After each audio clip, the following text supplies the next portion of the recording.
Hello everyone, my name is Holden Hardman. Joined with me today is my good friend and fellow movie lover, Jeremy Branch. What's up, you guys? How's it going? I want to keep my list handy, and I'm actually working on my prop comedy. I'm going to be the next Carrot Top. High five. That's a good one. Thank you. So I asked Jeremy to compile a list of 5 movies that he thought were the best of the decade, or at the very least, his favorite. I did the same. I came up with 5. So this video, we're going to show you our 10 favorite movies of the past decade. I was looking through all the movies and there are just so freaking many, and so many that I just didn't see. I know that you watch a lot of movies and we've talked a lot about movies that we enjoy and whatnot. Our opinions don't always line up. I think as a matter of fact, I'd say they don't about half the time. I think that's fair. Yeah, but I trust your input on film. You know. 10 years. Think about what you were doing 10 years ago. It's crazy how long ago. I know. So yeah, it's difficult to compile a list, but I think we both came up with some good ones. Yeah, I think that we should just jump into it. All right, so I'm not sure how you guys are going to feel about this, but I set some parameters for myself when I was making this list because it would be so easy for me to heavily weight it towards a lot of really popular and great franchise movies that came out over the last, several years, like the Avengers movies, Star Wars. So I've kind of limited myself from big franchise movies. I'm not doing documentaries. I'm not doing animated films. So basically, I've come up with a list that could potentially be recommendations for you guys. Coming in at number 5 is what I think is kind of to the last decade what Scream was to the 1990s, and that is Cabin in the Woods. I know you read your list to me earlier, but I forgot that you put that on there. I loved Cabin in the Woods, and I'm so happy it made your list. It's honestly. So funny that it ended up sitting on the shelves for like a couple years until Thor came out, and then all of a sudden it burst onto the scene, and it's just a lot of fun. I didn't really know what to expect going in because they very much advertised it like just another cabin in the woods type of horror movie. Yes. I remember the poster being kind of weird, didn't really know what it meant, and then watching it and just the freaking twist they throw at you. Joss Whedon, right? Didn't he write it or direct it or something? He wrote it. So you gave yourself parameters. I really didn't. I basically compiled a list of like many movies that I enjoyed and then just took my top 5 from that list. What I would say probably number 5 for me is Coco, the Pixar movie.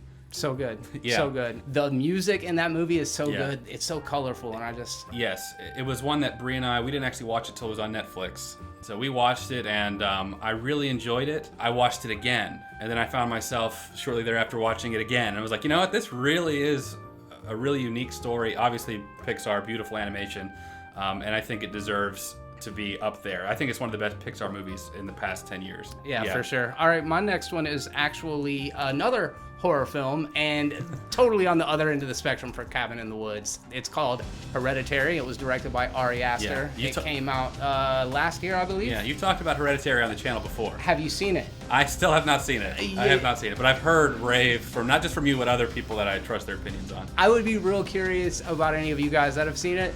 It is very bleak. It's a really good character study and kind of deals with coping with loss. I think Toni Collette should have won Best Actress for that year, but lo and behold, they don't care about horror movies. Yeah, they sure don't. My number 4, I'm going to put Planet of the Apes, the trilogy. I'm going to count it as one story. That's the way I'm kind of getting around it. I think the last 2, Dawn of the Planet of the Apes and War for Planet of the Apes, were just top tier, man. I just enjoyed that franchise. I don't know if enough people really talk about it. I mean, you have Andy Serkis doing the motion capture. It was like innovative and how they, it looks so freaking real. And, yeah, it does. And not just from far away, like close-up face shots. I would say it's easily one of the best franchises from beginning to end. I'm one of the few people that prefer the first one. There's nothing like the first time that Caesar yells no.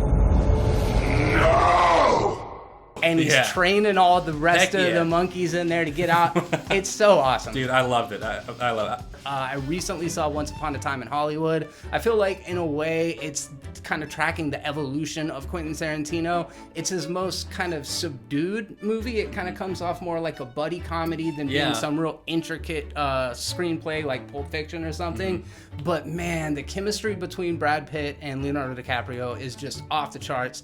Brad Pitt in general in that movie, if he doesn't get Best Supporting this year, again, I don't know what's going on. The next movie I have, I don't know how people are going to feel about it. The next movie I have, Christopher Nolan, Inception. It's classic. It's been one of those things that's been joked on. Is it really complicated? Is it really genius, or is it just stupid? I loved it, man. I love Christopher Nolan's work. I love how unique his movies are. I think that it was just such a fun, wild ride. Leonardo DiCaprio, I sometimes forget, was even in the movie. Yeah. It's like, oh yeah. Remember he was doing like Shutter Island, and Inception. He was doing movies like that for a little bit of time. Rewatchability, again, I could watch that movie like any day of the week. I'm a big fan of hard sci-fi. That is the most obnoxious thing you can possibly say. It is so pretentious, but I actually love Alex Garland's Ex Machina. And the whole movie really does revolve around these three central performances. It is an interesting idea about what makes a person human. Like, what is it to have a sense of self and identity? And it plays out kind of like a long episode of Black Mirror, but I found it to be extremely cathartic at the end. And, I like how it all played itself out. Next for me, Quentin Tarantino, Django Unchained. I know a lot of people have strong opinions about Tarantino films.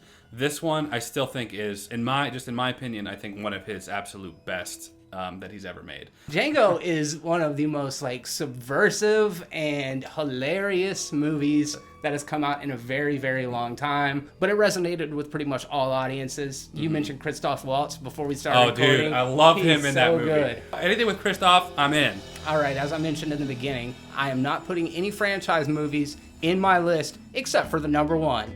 I figure it's fair considering you got 3 for 1 in your Planet of the Apes thing. True. It's fair. So my number one movie, and this is just one that I absolutely love, is Blade Runner 2049. When we talk about movies like Planet of the Apes that didn't necessarily get seen as much as they deserve to get seen, Blade Runner 2049 bombed. It was not a commercial success. The aesthetic of it, the score, the soundtrack, the sound design, the performances. I'm not going to but you're going to have to watch it. Okay, I'll watch it. I will. My number one pick, this was a movie that I saw on accident. I'm at the theater. I was running late for something. I think I was 10 minutes late. I'm just trying to waste 2 hours of my life. I'm just going to go to the movie. Okay, I'll go see this movie nobody's talking about. I go and watch it, dude, and I'm just I thank God that I went in and saw this film. The movie I'm talking about is Nightcrawler with Jake Gyllenhaal.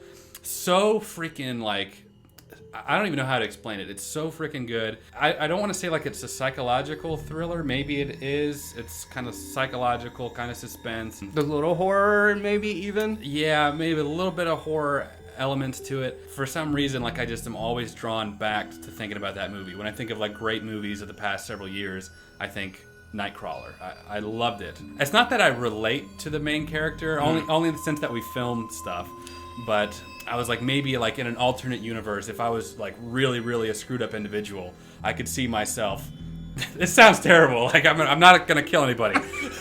But you might arrange their corpses in certain ways after they die. It was almost like seeing just an evil version of myself. Sure. Which is kind of interesting to think about. I would never do anything like that he does. I think it's a movie about how ambition can kind of corrupt your judgment or your morality. Yeah, if you guys haven't seen Nightcrawler, watch Nightcrawler. Do it, man. I'll do my honorable mentions. I'll let you have the last word, okay? For me, I had the Avengers films. I felt like it might have been too cliche to put them in the list, but the cultural impact on them it's unmistakable. It's there, whether you like the films or not. I personally love them. Next, Harry Potter Part 2 came out in 2011.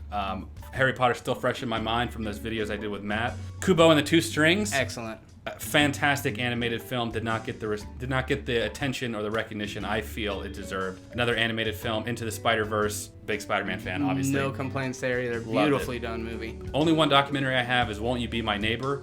It's about Mr. Rogers. It's not the Tom Hanks one. It's the documentary that came out a year prior. Fantastic. I love Mr. Rogers. I'm a huge fan. I kind of want to echo what you said. It's not that I was so much concerned about the movies being cliche as it's just I know you guys have seen them, so I don't really feel like I'm adding value. That's not to take away from the theatrical experience of going and seeing the Avengers movies and the Star Wars movies. It's unlike any, they put a lot of attention and care into those movies. So I don't want to come off like I'm, turning my nose up to those I only watch movies. indie films. Yes. I've seen them all, trust me. As far as documentaries, I put Blackfish, Three Identical Strangers, and The Act of Killing. I highly recommend all of those. All three gonna really mess with your emotions. Zootopia, Moana, Kubo and the Two Strings, Into the Spider-Verse. So we got a couple crossover there. As I mentioned, Force Awakens. Creed was such an awesome experience. Yeah, I was debating putting Creed on my honorable mention list too. Talk about emotional highs in a theater. I mean, I came out of that movie feeling like I was walking on air. It was just such a uplifting movie. Inglourious Bastards or Arrival. I mean, I could have put several different Denis Villeneuve and Quentin Tarantino movies on it. If you guys haven't seen Sing Street, it's a musical. It's an Irish movie about middle schoolers that want to start a rock band. Very, very good. And then also Drive with Ryan Gosling as well. That movie is just oozes atmosphere. It's cool, super violent. Very, very good film. So yeah, hopefully you guys can find some recommendations, some things to check out. Again, these are just our opinions. It's cool if you don't like some of these movies. It's cool if you think movies should have made our list. Probably they might have if we consider. We had to go through like hundreds of film trying to just pick out what we could. And it's very well that if you put a movie in the comments, we're like, oh, dang it, that probably should have been. Mm-hmm. That's very much the case. Let's talk movies in the comments. Love doing that. Make sure to follow Jeremy's channel, Movies Are Terrible. I'll put a link in the description for that. Appreciate you guys coming by. Yeah, appreciate you watching. We'll catch you in the next video. Take care. Bye.